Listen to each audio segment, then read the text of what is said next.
வணக்கம். இந்த காத்தாடி வீடியோவில் நாம் சாப்பிடும் உணவு எப்படி நம்ம உடம்புல செரிமானம் ஆகுது அப்படின்னு ஒரு சின்ன பரிசோதனை மூலமாக பார்க்க போகிறோம். இந்த பரிசோதனைக்காக நாம் ஒரு நீளமான பிளாஸ்டிக் பையை மடித்து உணவு குழாயை பயன்படுத்த போகிறோம். ஒரு சின்ன பிளாஸ்டிக் பையை இறைப்பையாக பயன்படுத்த போகிறோம்.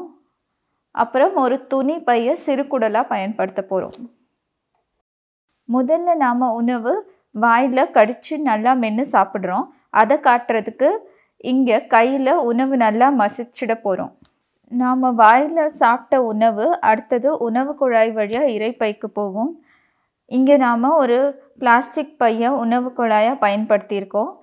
பொதுவாக நாம் உணவு குழாய் அப்படின்னா அது ஒரு தண்ணீர் குழாய் மாதிரி இருக்கும். அது வழியாக அப்படியே சாப்பாடு நேராக போகும் அப்படின்னு நினைப்போம். ஆனால் உண்மையில் என்ன நடக்குதுன்னா, இந்த உணவு குழாயில் இருக்கிற தசைகள் சுருங்கவும் விரியவும் செய்யும். இதனால் உணவு குழாய் வழியாக நகர்ந்துட்டே போகும். இந்த தசை சுருங்குவதும் விரிவதையும் தான் நாம் கையை திறந்து மூடுறது மூலம் காண்பிச்சிருக்கோம். உணவு குழாயிலேருந்து உணவு அடுத்ததாக இறைப்பைக்கு போகும். அங்கே செரிமானத்துக்கு உதவுறதுக்கு சில அமிலங்கள் இருக்கும்.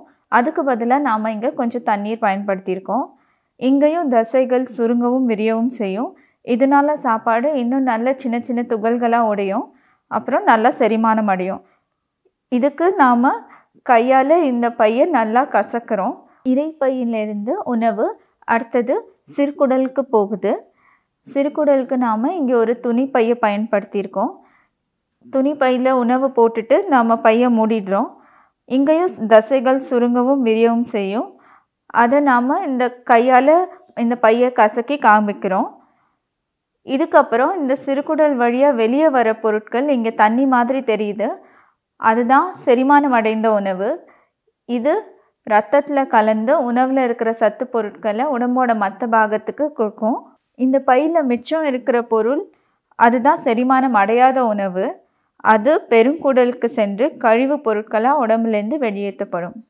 வீடியோ பார்த்ததுக்கு நன்றி. நீங்களும் இதை செய்து பாருங்கள்.